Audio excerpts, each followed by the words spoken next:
FYI, there will be spoilers for the first 5 episodes of Invincible. Invincible is a superhero cartoon series that is currently available on Amazon Prime. There will be a total of 8 episodes, with a new episode released every Friday, and at the time of filming, 5 of the 8 episodes have been released. Invincible is based on a comic book series, but I haven't read it, and I've been avoiding Googling it so that way I can stay spoiler-free for the rest of the series. So some of my guesses about different things might just be totally wrong. Invincible reminds me of The Boys. Both shows are on Amazon, and both shows are very gory superhero stories where the heroes may not actually be the good guys. What The Boys is to Marvel and DC movies, and also my grammatical heart just cringed at saying what The Boys is. Ugh. But what The Boys is to Marvel and DC movies, Invincible is to the Justice League or Teen Titan cartoons. In this world, superheroes exist, supervillains exist, and the Earth needs to be defended from aliens and monsters and invaders from another dimension. There's also a Hellboy-esque demon detective character. What I'm saying is that superheroes and their acts of heroics aren't manufactured in the same way as in The Boys, if you're familiar with that show.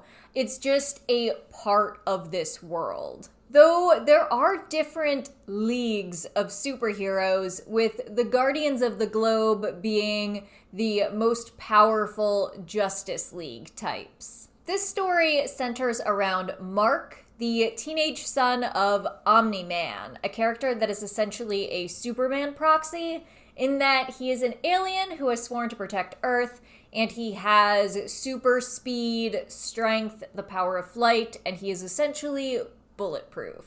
He married his Lois Lane equivalent, and they had Mark. The show begins right around the time that Mark starts to develop his own powers, and Mark gives himself the moniker Invincible, hence the series title. Also, secret identities are a thing in this universe. In the first episode, Omni-Man initially seems like a paragon of virtue and like a great dad.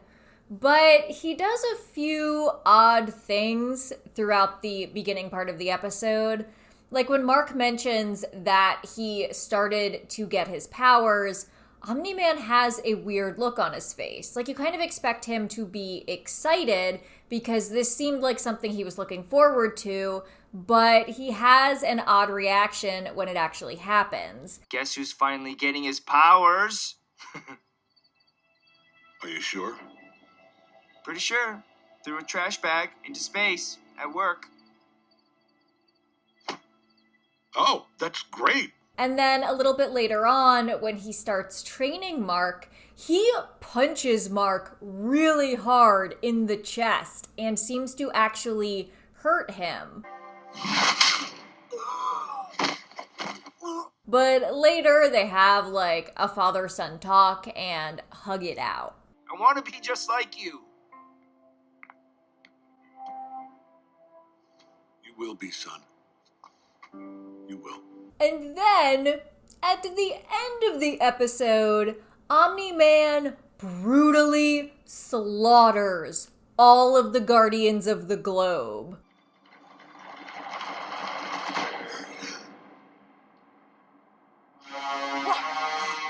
Omni-Man?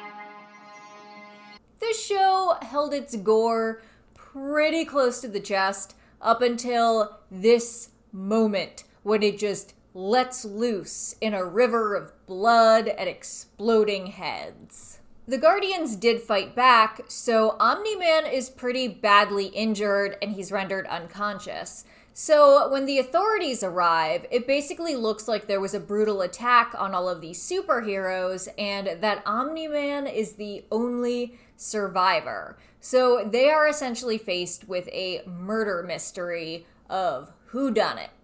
They do eventually begin to suspect Omni-Man, though, particularly the Hellboy demon detective type of character. I think he's called Damien Darkblood. We, the audience, also have a mystery because we know the who, but we don't know the why. This happened shortly after Mark developed his powers, so I'm thinking that there's a connection between Mark getting his powers and Omni-Man eliminating the only people who could pose a threat to his son. We also see that Omni-Man may be suppressing some sort of anger issues. And at one point, Mark gets really angry during a fight, and he just unleashes a lot of power. So there is something there, but just all of the dots aren't connected yet. There are other smaller plot lines, including a group of teen superheroes that Mark joins, which includes a girl named Adam Eve, who is a cute redhead who also goes to his high school. Their leader is a robot, aptly named Robot, who is selected by the government to essentially assemble and lead the next Guardians of the Globe, considering there are now several openings for those positions.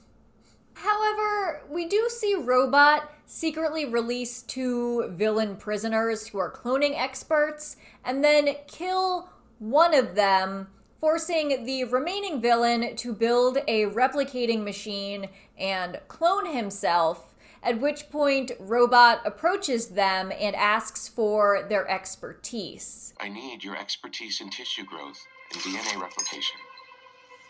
I'll make it worth your while. But innocent people died in the jailbreak, so whatever Robot is up to, it can't be a good thing. Robot also took blood from this one douchey superhero guy, Rex, who, sidebar, is just the most annoying character. He is supposed to be, but I still just cringe every time he's on the screen. Tell you what, when you grow up here, Robot, you can tell me how to swing mine. Anyway, Robot took some of his blood and also seems to be growing this weird, lumpy, baby-looking thing in a tube. So I kind of think that Robot is trying to pull an Ultron and grow or create his own body. At one point, we see Omni-Man just absolutely devastate a planet in another dimension that was threatening Earth. And on one hand, you kind of think, oh, these are the bad guys, so it's fine that he's doing this. But considering that we've now seen what he's capable of, and just how casually he goes about this level of brutality, it's very ominous. Omnious? He ignores a dragon that's attacking Italy when he's there on vacation with his wife, even though the dragon is causing a lot of destruction and hurting people. He's just really blasé about it. Super casual, even though his wife is just freaking out. Okay, now do something! I'm on vacation. Which, by the way, I'm really worried about her character, especially since now she seems to be starting to suspect that her husband might be lying to her about not remembering who attacked him or what happened to the Guardians of the Globe. It seems like Omni-Man loves her, but it also seems like he's hiding some sort of really cold and brutal persona, and we just don't know what his endgame is at this point. The show is pretty interesting, and it's very irreverent towards different superhero tropes. It shows, even though it's a cartoon, it's kind of weird, it shows some more realistic aspects of what being a superhero would be like. For example, we see the young superhero, Mark, all just gung-ho about going into his first battle, up until he sees, innocent civilians just getting messily blown up right in front of him, and he kind of just freaks out.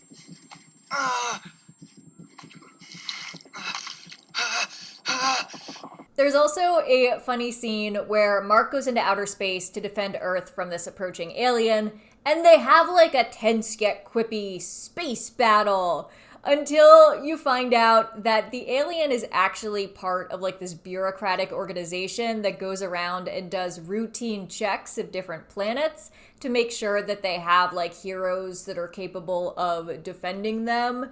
And he's been coming to Earth for 15 years by mistake, because Earth actually has a name that's really similar to another planet.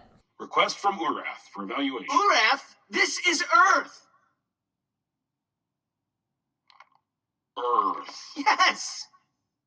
not Urath. No! There are also some ongoing subplots that reach kind of like a critical mass in episode 5, where Mark is really struggling with the non-superhero aspects of his life.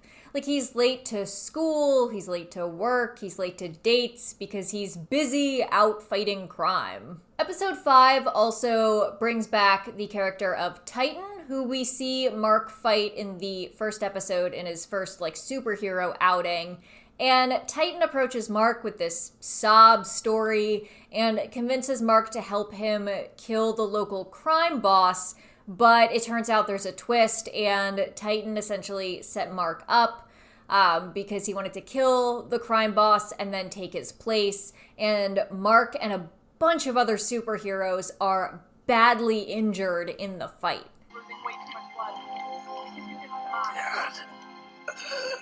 And we also saw Omni-Man observe the fight, and he saw Mark getting beat to the point of near death. It's kind of a cliffhanger in the episode. And he didn't do anything to stop it.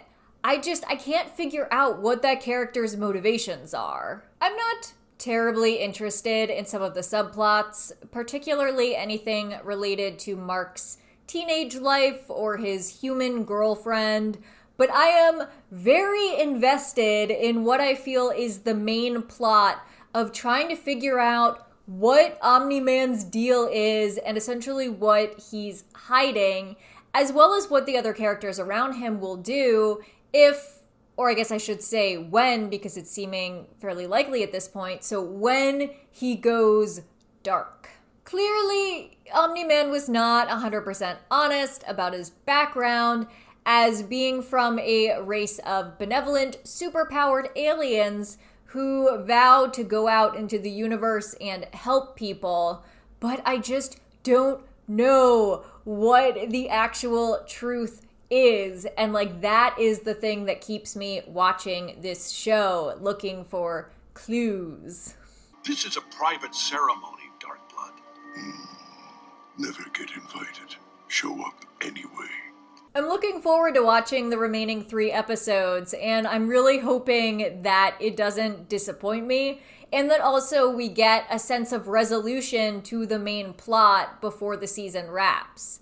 I guess if it does let me down, or I do think that the ending is kind of stupid, then I'll at least have a fun video to put together in a couple of weeks. So if you're watching Invincible, let me know in the comments what you think of it so far. Although I will ask that if you've read the comic book, please don't share any spoilers.